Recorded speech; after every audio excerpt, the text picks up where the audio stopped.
Welcome to the CSMI radio broadcast, Today's Christian Music with James Burkhardt. Well, hello and welcome to Today's Christian Music. I'm James Burkhardt, your host. We're doing this on behalf of Christian Songwriters and Musicians International, and with me today is a very well-rounded musician, songwriter, minister, pastor, worship leader, Rob Frazier. Welcome, Rob. How are you today? I'm great. Thanks, James. Thanks for inviting me. Well, it's a real pleasure. A lot of people don't know that Rob became part of this band. It's probably backwards, but it's Petra Washes Whiter Than. And you wrote a really good song on there called Morning Star that when I first got into radio, that's one of the big cuts off that album we play. Wow, that's good to hear. Yeah. That goes way back, I know, back to the 40 the years. beginning of it. Yeah. 79, I think that was recorded. So That's right. It sure was the very beginning of the year. That's right. yeah. Well, so that's part of your experience, but you just came back from Europe, and what were you doing over there? Well, a combination of things. The ministry I work for now has as part of its mission to serve other missions organizations with our creative gifts and ministers. And so we have a relationship with a ministry called SIM, used to be Sudan Interior Mission, now it's called Sent in Mission, a worldwide mission board. And they hold these conference training sessions for their missionaries from all over the world. And they often hold them in Europe because that's kind of central for their people who work in East Asia, Africa, Central Asia. So we've done a couple of times. We sort of pay our own way to get over there from the funds that I raise and lead worship for these small groups, 40, 50, 60 missionaries who are truly heroes of the faith. So it's a real honor to mix with these people who are doing things like living in the bush of rural India, electricity 4 hours a day. They never complain. They're just happy, down to earth, wonderful folks. So I love being around people like that. So my wife and I led worship for 5 days for a conference in Austria, but I built around that some visits to some of our ACT staffers who are working in the Netherlands, Belgium, France, and finally the UK. So we did this mad 4-country, 5-nation visit in about 20 days. So we're kind of worn out, but it was great. It was great to just to be there. I have spent a lot of time in Europe as a young man. I lived in England for 2 years and in Holland for about 6 months. So it's going to places that I'm real familiar with and seeing people doing their thing for Jesus in all kinds of contexts. So we That's just got back awesome. on Sunday. Yeah, great. And you've got an event coming up, next week with John Joseph Thompson and Franklin or Nashville or something? No, it's tomorrow. It's tomorrow night. Tomorrow. Wow. Yeah. It's a Koinonia Cafe, Koinonia Coffee House reunion. Koinonia was this church-based coffee house that was kind of at the forefront of the creation of the modern, maybe the second round of Jesus music in the mid to late 70s. I look at Larry Norman and Randy Stonehill and Resben and all those late 60s, early 70s people when I was still in school. They're the real foundation points for the modern CCM movement, especially Larry Norman. He's the daddy of it all. Yeah. But that second round was people like us, Petra, Dogwood. That's the little coffee house that Amy Grant played her first concert in at age 17. She sang 3 songs and kind of played the guitar. Let's see, Michael W. Smith came out of there. So it's this little kind of hotbed of Christian music foundations, I guess you could say. And they're doing a reunion concert. So I'll be playing with the 2 members of I think all 3 of the members of Dogwood. I don't know if you remember those guys, Steve and Annie Chapman and Ron Elder. Right. So we'll see who shows. I don't know. We'll hope there's enough people alive from that era to come out and watch us play. We'll see. Just kidding. Yeah. But, that's going back a ways now. We're talking 40 I know, years. but, you have a great heritage. And, that's one of the things I like to bring forward when we're talking to people who are very active with songwriters and worship and ministry. You know, it's very important that people understand that the Lord has used you for years and years and years in some very dynamic situations. And one of the things, you know, before we get into what you're really doing now with Acts International, which I think is great, ACTS International, is you were signed to Light Records in what, 83, 84? 84. Yeah, I had left Petra in the early 80s and kicked around Nashville as a songwriter because when I got here, I found a songwriting community that I had only dreamed about in my past, in my young years. I was 23 when I arrived here, and I started connecting with all this amazing group of songwriters, both Christian and mainstream. It was mainly country back then, but there were some folks doing rock, and I had some early success. And that, to be honest, it kind of turned my head a little bit. And I kind of got excited about just writing songs and having the world's greatest bands and singers record them, as a couple did. Sure. But that also was not particularly good for my Christian life. You know, I started mixing with some folks who had less than a positive influence on me. And before it went too crazy, I said, I guess I had a come to Jesus moment. And I feel like he talked to me and said, that Rob, this is not why I brought you to Nashville to write songs for other people. I brought you to sing for me. And so I sort of turned my heart toward home in 1983 and reconnected to the Christian music community. And I was fortunate enough to get signed to Light Records as a solo artist in 84. And that sort of charted the course of my life for the next 16, 17 years. Yeah, well, the interesting thing about Light Records, a lot of people don't realize today, is Ralph Carmichael was huge because Ralph worked with Nat King Cole. Oh yeah, and Frank Sinatra. And Sinatra, as an arranger. But he, so that, that's not exactly pop music or rock music, but he loved all kinds of music. Right. I mean, he was not even though he was highly trained and skilled in a formal music training way. He loved rock. He just knew good songs when he heard them, and he was a delightful man. I mean, he just went on to his reward last year. Right. But he and Larry Norman, I would say those two guys together, Andre Crouch is in there as that first wave of really professional quality music makers. Right. And took it out of the hymn book and into the wider culture. Yeah. Well, let me just share this little tidbit, and I don't mean to embarrass you, but Light Records had Andre Crouch, had Brian Duncan and Sweet Comfort, who's another great band. Yeah. If you were signed by Ralph Carmichael, he had an ear and an eye for talent because he had worked with some of the top recording artists. You know, you talk about Nat King Cole and Sinatra and some of the other people he worked with. He knew how to identify the cream of the crop. And, you were in that fold, Well, you're very kind to put me in the same category as Sinatra and Nat King Cole, even Sweet Comfort Band and Andre, but I appreciate that. Yeah, they were. I wasn't so into Sweet Comfort back then, but I really loved Andre Crouch. He was around when I was in high school and college mainly. And some of the musicians who he worked with back then in his band were just top Bill quality. Maxwell, Hadley Hawkinsmith, sure. Yeah. Hadley Abe went on to Laboriel. play for Neil Diamond for decades. Many years, and in the studio for lots of other people. Michael O'Mardine was in that bunch. Sure. And the second chapter of Acts, that was another. I would call them first round CCM pioneers. Sure. First time I heard that. Yeah, Barry McGuire. Barry McGuire. First time I heard that album with footnotes, 1974, I was like, wow, this is amazing. Yeah. So this is where you have come from. Now, you've seen a lot of progression, and you've been a worship leader, you've been a pastor.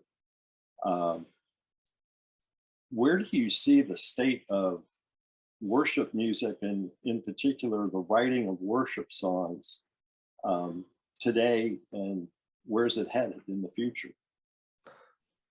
Well, I don't know where it's headed, but I have contended for a long time that the late worship music explosion, I'm talking Chris Tomlin, Matt Redman, Hillsong, all late 90s, early 2000s when it really was birthed, basically saved Christian music from itself.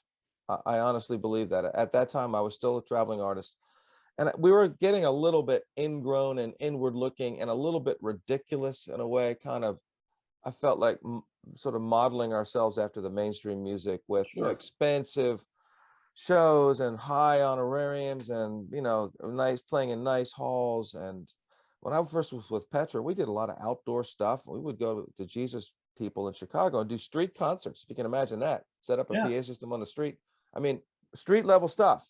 But by the end of the 90s, well, that had all kind of evaporated. It was big festivals, big honorariums, managers, chasing royalties, chasing record sales. All the Christian labels had been bought by the big mainstream labels, and they were driving profits as the real bottom line, which it was even for people like Ralph. Yeah, he liked making money, but he was all about the ministry. And all those early labels were about the ministry. Sparrow, Word, and all those other labels. That's kind of I wasn't against the purchase of the Christian labels by the big secular labels. My friend and co-writer Steve Camp was very energized about it, and it probably cost him his career because he was so vocal and outspoken about it. But hey, that's Steve. We all know Steve. He doesn't hold Right. back. But I'll say I agree with him to a certain extent. Priorities had shifted, but the worship music revolution, I think, got us refocused in a way that really saved CCM from itself. It was less look at me. It was people saying, let me help you look at him. And the quality of songwriting from guys like Chris and Matt was just outstanding. But it was focused on allowing the church to sing their heart to the Lord in pop song idioms that were really good, really well written. But the focus was less on the artist now and more on worshiping the Lord. And I'm very grateful for those guys because I think it, as I said twice now, it sort of saved CCM at that time. So I don't know where it's going, but I know that if we keep our eyes on Jesus, it's only going to go to somewhere good. Now, it's become a big business in itself. And you hear people use terms like, oh, he's a worship star. I'm like, oh, that rubs me the wrong way, man. There's only one star. That's Jesus. But I get it. I mean, guys like Chris and Matt, they're probably the most performed composers in all of human history when you think about it. On any weekend, Sunday morning, that 24-hour span, Saturday night through the next Sunday night worldwide, there are hundreds of millions of people singing the same songs. Right. I don't think you can say that about Beethoven or Bach. I think it's an amazing phenom that's taken the world the way it has. Yeah. Well, the shift in, I think, in terms of songwriting direction, the shift in the 2000s happened where we became vertical again in our attention, or the focal point of the song rather than the horizontal. And, Yes. Just like in that song you recorded with Petra all those years ago, Morning Star, the chorus goes, Jesus, I really love you. Lord, I really love you. You're my morning star. And that is a heart singing upward, giving praise to the Lord. And, you're right. There was this shift in the 90s away, and it had been building up, from the late 80s, where everything became, let's be like, the big touring acts of the day. And, it got that way. It did get that way, and we got a little self-indulgent, with I saw I never had a very extensive rider. I don't know if if your viewers know what a rider is. RIDER. It's a list of requirements that a band or artist would have when they come in. Right. Usually has to do with sound and hotel and all the stuff. But some of them got stupid, like I want a bowl of M&Ms, but take all the chocolate ones out. And like, what? What's that got to do with worshiping the Lord? Yeah, so exactly. I'm not pointing any fingers, but it got a little silly. So I think worship music got us refocused on what we're all about. Jesus what was one of his missions? He said the Father, or what his declared missions was, he came to seek and save those who were lost, to give his life as a ransom for many, but he also came to gather a worship community around the Father. The Father's Right. looking for worshipers. So we assume our natural role when we become worshipers of God, and that's only made possible through Jesus. That's our guide star, is to gather a worshiping community. And that's awesome. So how do you encourage new worship writers, let's say these days, and in your interactions in the leadership development role you have at Acts International? Well, actually, we use the acronym ACT International, Right. because there are several other groups called ACTS, or ACT, like I think the United Right. Methodist Mission Board is called ACT. So Okay. not Apologies to correcting. Byron. No worries. Not correcting. It's helpful. So we call it ACT International, Artists Okay. and Christian Testimony International. And we basically, what we are is a missionary sending board for creatives, just like any other sending board, except we Okay. mobilize and equip people using creative arts or innovative strategies to carry out their mission. And we're also probably the only mission board who accepts bivocational or part-time people. Almost every other mission board, you've got to be committed to a full-time calling, which is great. But we have lots of folks who have very effective ministries, but they're bivocational. Prison ministries, taking regular mission trips to equip worship leaders in Haiti, South America, people who are under-resourced, who have other jobs here, but they now have supporters who can help finance these trips instead of paying for them out of their own pocket. So a whole, just a host of ministries, like 450 ministries now around the world. We're touching 35 different nations. So we're skipping over a phase in my life, though. After I got out of full-time Christian music in the early 2000s, I became a pastor. I had gone to seminary part-time because my undergrad was in English and theater. I wasn't ready for the pastorate. So I got a master's of theology, practical theology, and then I finished an MDiv at Regent University in Virginia Beach and became a pastor at my own church. My own church called me. Imagine that. So I didn't have to move, didn't have to uproot my kids from school. And I served there for 13 years before I came to ACT. And Right. here we are in 2022. I can hardly believe it. Yeah. Well, you've been a professor as well. And just part-time. I teach at a little Christian college called Williamson down in Franklin, Tennessee. It's for non-traditional students finishing their degree. Classes meet at night and on the weekends. So it's a nice addition to my life. That was where I was headed before I got sidetracked into music. I was going to be an academic, but answered the call to move to England and join this evangelistic band just kind of on a whim after graduating from college and being accepted to grad school, of all things. sure. But that sort of shaped the whole course of my life, and I'm still friends with some of those guys from the UK all those years ago. Yeah, well, you certainly have the credibility to have a very influential voice in the Christian music area, as well as theology, being as an experienced pastor as you are. But Well, thank you. the interesting thing is that you've seen it all, and you've seen it go to its successes and turn around. The Spirit has moved, and now you're helping to point the people in the right direction. And that's such an encouraging thing. So that's why I'm giving you like a little open forum just to share what people need to hear about what's going on. Because I mean, you've got the cred. I certainly don't have all the answers, but I do know that we're called to keep Jesus first and that doesn't mean only be involved in the Christian music world. I mean, whatever God's called you to. I had the privilege of doing some work with the band Kansas during their transition phase after Steve left the band, Steve Walsh, and Kerry Livgren was kind of take the lead, and he had really moving toward spiritually minded music. So I co-wrote their last big hit, Play the Game Tonight. And I learned a lot, even though that the way how that song made it to them was pretty funny in retrospect. Those guys were an inspiration to me because they were, and that still are, as far as I know. I mean, at the top of the rock pantheon. I was such a Kansas fan, when they first came out. I mean, doing that kind of progressive rock, but it was prog rock with a soul, with some feel to it. Right. And so I saw them, and I mean, those guys set a very high standard musically, as tens of millions of fans would attest to.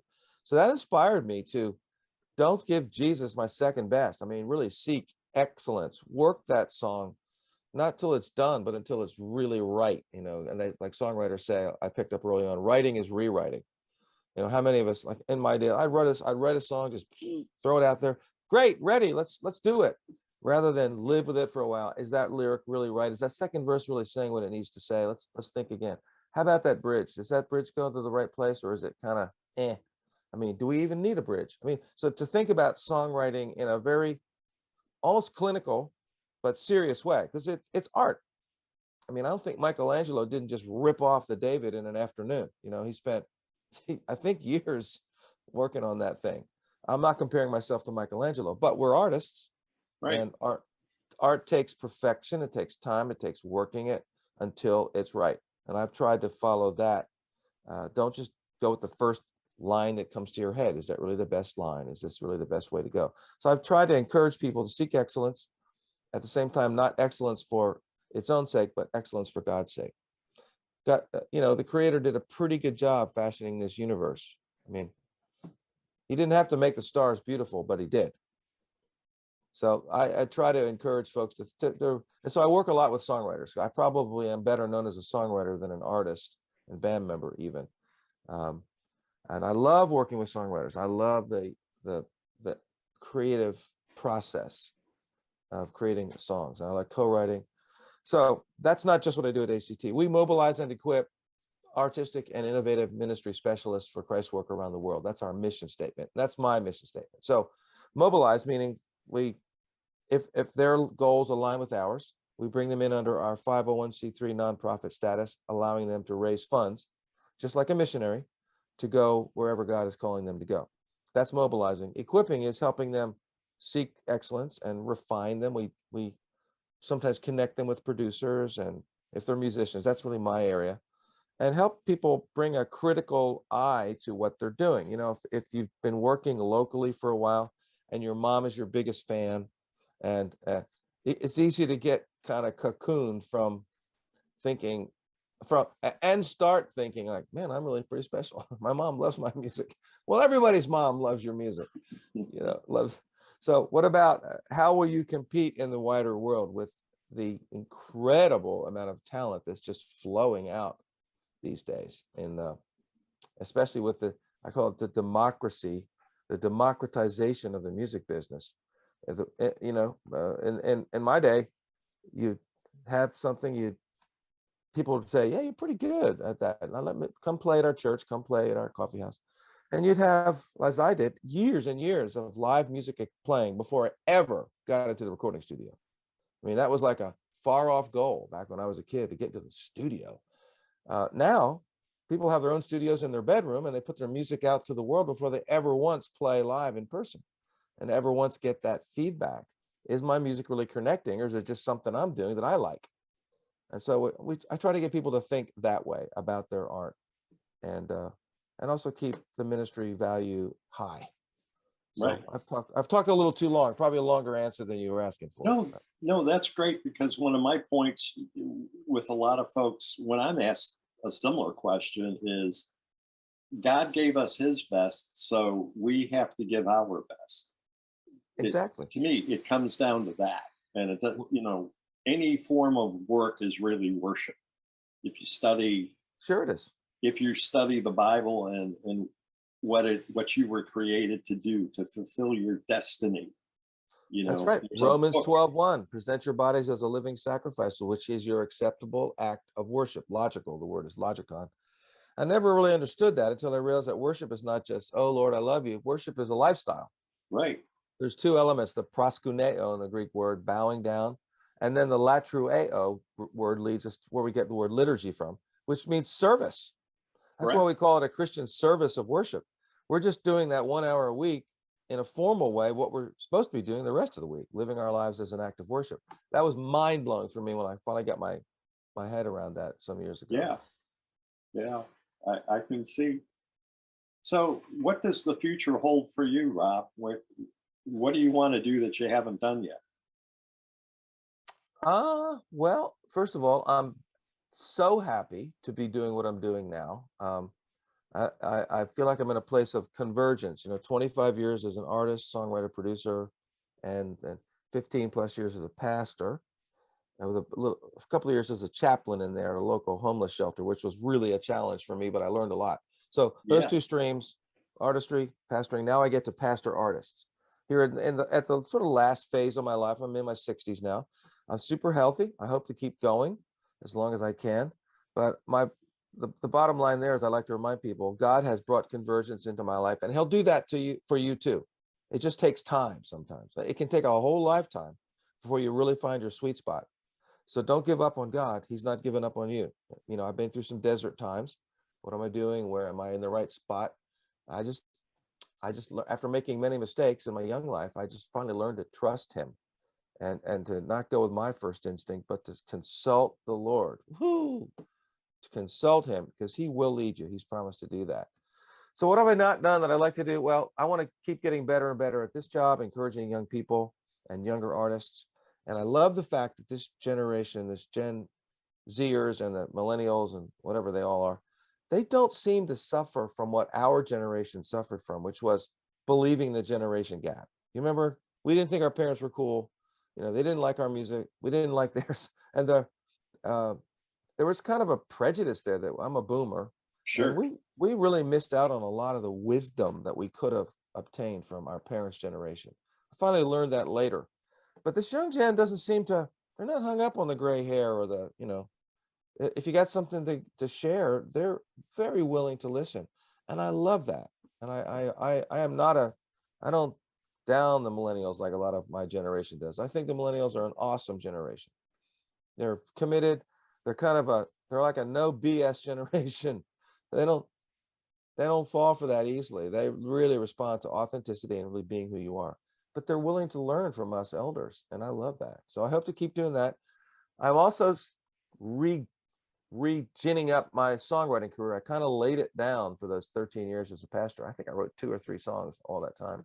Wow. Now I'm writing again, getting some success with my former publisher. She's got me some songs in some Netflix movies and a feature film, TV shows. It's kind of cool. I mean, these are the financial side is not what it used to be. There's so many shows now to score, and right. But that's still fun, and I am hoping to I'd love to get another major label country music cut sometime. That's kind of a dream of mine. So writing more of the contemporary pop rock style side of country music. So I'd like to get that going again. But as far as what I'm doing now, I couldn't be more happy and satisfied to be serving the Lord with ACT. It's really a wonderful ministry. Yes, it is. And you're doing a great work, obviously, because thank you. The future of the church, the ecclesia, is in our midst. And, that the old men will dream dreams and the young men will have their hearts turned to their fathers and mothers. All that's taking place right now. Yeah, the young people will see visions, and they do see the world a little differently than we do. We did. And that scares a lot of older people, but I'm not scared. Well, the Lord is in control. And, I think that one of the points of the whole Jesus movement that we were a part of and influenced by is that the kingdom of heaven is going to invade this earth. And that's what we're seeing set up right now. Yeah. We're going to have a part in causing that to happen by the way we give back and influence the generation that's coming up. It's going to happen, I think, during their time, but we're going to have a part in it still. That's right. God reached out to us first, and that was the point. It wasn't going to happen overnight. It's a progression. And this is just the way it's, the prophetic clock is ticking, I think. That's good theology. It is right there in the Lord's Prayer. We often overlook it. Lord, your will be done on earth as it is in heaven. I mean, what is the unfolding of his will? It's to gather that worshiping community. It's to bring salvation. It's to bring the gospel to the ends of the earth. That's one thing. So part of the Great Commission, I feel like we are part of the Great Commission. We're equipping people to go to those far places and not just preach the gospel, but one of the most exciting things that we do at ACT is we have about 4 or 5 people working with indigenous communities who have not had their own worship music style in their own language. Well, maybe in their own language, but it's the latest songs translated out of Hillsong. It's not their own music style. So there's a new field of ministry called ethnodoxology. That's a big word. You've probably heard of ethnomusicology. It's helping identifying indigenous communities and their musical style, because it's different. The people in Tanzania, the tribal areas of Tanzania where one of our people works, they don't get pop music. I mean, they know about it. They got their own style, and it communicates to them. So singing worship songs in their own heart language, not translated from English, but in their own musical style, not warmed over pop music. I mean, some of that stuff is wild. I mean, it's connected to dance, but you can sense the Holy Spirit in it. It's not what we grew up with, but that's really exciting. So I'm hoping to go to Kenya and Tanzania this year. That's my next plan, to see what's going on over there. Well, that would really be cool. The ministry Orphaned Heart International that I'm affiliated with, we just started working in Tanzania. And oh, really? Yeah. We need to connect you with our people there. We need to get there aren't that many people working over there. Yeah, well, our foothold is in East Africa and mainly Uganda, but we're working in Kenya and Rwanda, and we just, like I said, forayed into Tanzania. So I know exactly what you're talking about. Well, when we're finished here, I'd like to connect with you on that. Find out what you're doing. Yeah. That would be great. But I have a worldview just like you kind of do, that we take the Great Commission seriously. And now with the internet and with the musical universal language, music is universal. It's a language. Yeah.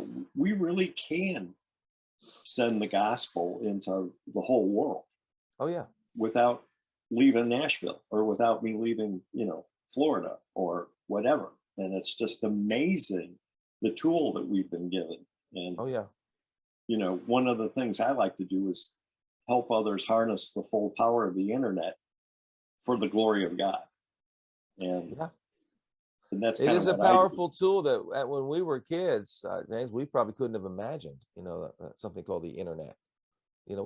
Every one of these little boxes called a computer is connected to every other computer on the planet. I mean, that kind of connection was just unimaginable. When I first moved to England, it was wild. It was like going to the other side of the earth. And now England is like, they're a close neighbor. I mean, they speak the same language, but I went over there and I called home my first year one time. That was it, because we didn't have cell phones, and it was still cabled. It was in the 70s. It was still cables under the ocean. It's like, hey mom, it was communication was by letter, and we wrote letters. Right. It all changed. So the technology has utterly transformed our world in ways that young people can't really imagine, but we can remember. Right. Well, one of the things that CSMI is going to be doing is they're involved in something called Worship 2022 in November. Right, I know about that. In Franklin, and I'm going to be speaking at that.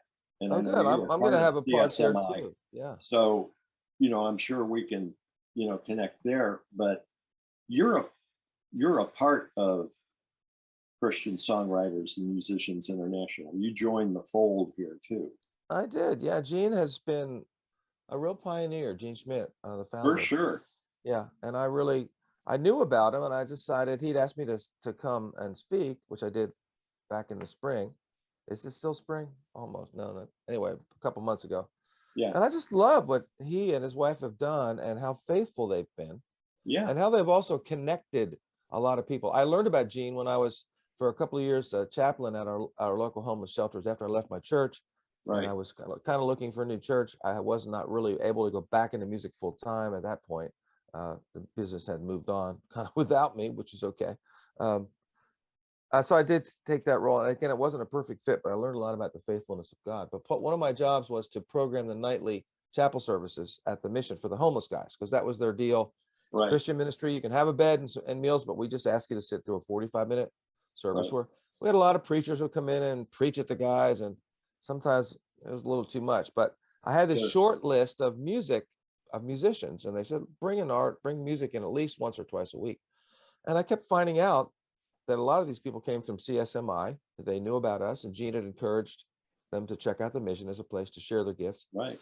And that's where I also really learned about ACT, because some of these folks from ACT would come whenever we asked to sing. Yeah. And I finally asked, I said, how do you guys do this? We can't pay you. We're a homeless shelter. Right. And I stopped learning, well, we're like missionaries. We're musicianaries. We raise support so we can go anywhere and everywhere God opens the door. Homeless shelters, prisons. I said, what a great idea. And so I started doing a little digging and got to know Byron. And then a few years later, he hired me. So here we are. Yeah, exactly. And it's really neat how the two organizations can work, because it's kind of like a hand in a glove situation, I think. It is. And I'm so pleased. I've been an admirer of ACT International from afar for at least the last 10 years. Wonderful. And it's really great to chat with someone who's got the same kind of heart as the CSMI folks. Well, I think we do, and I think even though we've become a pretty big organization now, we're on track to probably process $13 million this year in donated funds, right? Which is not big compared to, Baptist World Missions or something, but for a bunch of creatives, that's quite a lot of. And it's still a very lean and hungry organization, and one that's run with a tremendous amount of accountability, transparency, no hidden agendas. I've been there 5 years, and our staff just gets along wonderfully well. Yeah. And our founder's a real visionary, Byron Spradlin, but he's a different kind of visionary because he also has a heart for people. Some visionaries are hard charging and can run over people. That's never been the ethos of ACT. We put the Lord first, but people second. And, it's great. I couldn't be happier to be there. Yeah, well, it's certainly a great organization, and the work that you do really helps expand ministries on behalf of the people who are the founders and the people that are the boots on the ground that are making it happen. Yeah. And you provide that support around them that they need. We provide the from support, a business standpoint as well as it's complicated. It's complicated to have a 501c3, a nonprofit organization in America. It's good, but it takes a while to get it going, and there are a million rules you have to observe. Exactly. So we do all that back office stuff, all the tax compliance, all the receipting, all the expense reimbursement, salary, payroll, withholding, all that stuff that would just drive a small nonprofit crazy. You'd never have time for ministry if you had to do that all on your own. Yeah, exactly. And I understand it very well, and I'm so glad that you're a part of it, and focusing on some of the creative aspects, because we hadn't really had a someone who had a long artist career like I had on staff. So I filled that niche. Our founder has a doctorate. I was in a doctoral program for a little while, but it was just when my kids were going off to college, and I thought, my Lord, I can't have 3 tuition bills coming in every year. So I decided to put the kids first. So I'll have to settle for 2 master's degrees. I'm not going to get the doctorate, but Byron's got one, so that's all that matters. Yeah, well, I bring the 25 years as an artist kind of perspective to the organization. Yeah, so I've made all the mistakes that artists can make. I've gone down the wrong detours, and I've also made some good decisions. So my best friend who came to 3 of us came to Nashville together, a guy named Steve Wire and Steve Camp, who the artist many of your listeners will know. So we all came here together in 1978 as just a bunch of youngsters. So I've stayed in real good touch with Steve Wire. He's an artist manager. Right. He's the guy who discovered Carmen way back in the day. Right. And we'll never forgive him for that. No, I'm only kidding. No, just teasing. No. Carmen was a great artist, but He was. And what was I saying? Anyway, so he's identified. He's a strategic thinker. He said, Rob, what they're doing, they're bringing you on as a wisdom elder. I was like, that's right. Yeah, that's what it is. I mean, we need wisdom elders. We need people who've been there to share their experience, because there's no substitute for experience except someone else's experience. We can learn from each other. And so that's what I offer. And that's a beautiful thing. And I think that's why it says, come let us reason together. That's right. And that's why there's so much about in the Bible, in the wisdom literature, about my son, hearken unto the voice of your father. Listen to the voice of your elders in your community. Don't just blow them off. And again, circling back around, I think that's something that the millennial and Gen Z generation know how to do. And I applaud them for it. Right. Well, this has been great. I'm glad you opened up the way you did. It was very interesting. And, Oh, you're so welcome. Thank you for inviting me. I feel honored. I am honored. Well, we're honored to have you with all of your experience and your knowledge and your willingness to share, because there's a lot of young, inexperienced, very talented people in CSMI. And, we put this podcast all over the internet so that it'll reach, as many people as we possibly can, and encourage them to link up with, ACT, International, or CSMI. But just, if you're going forth in the ministry, we want to see the church grow by leaps and bounds. And that's why we do these things. Well, I appreciate your service to the church and your willingness to do this. And I'll just say, I have a website. People can connect me through that. It's robfrazier.net. Right. Pretty simple. I've got a contact form on there. They can do that, or they can send a contact through our ACT website. But if they want to get to me, they should send it through the contact link on robfrazier.net. And give me a couple of days to get back to you, because they do have a lot of correspondence. Oh, I'm sure. We know how that goes. Well, Rob Frazier, thank you so much for joining us. It's been my pleasure. Christian Music, and we'll see everybody next time. And I'll see you in November right here in Franklin for the. You bet. We'll get together. Okay. All right, James. Thanks so much. Enjoyed it. Yep. God bless you. We'll see you later. All right. Take care. Thank you for listening to today's Christian Music broadcast with James Burkhardt. If you'd like to know more about Christian Songwriters and Musicians International, please visit our website at www.csmimusic.org. Have a great day.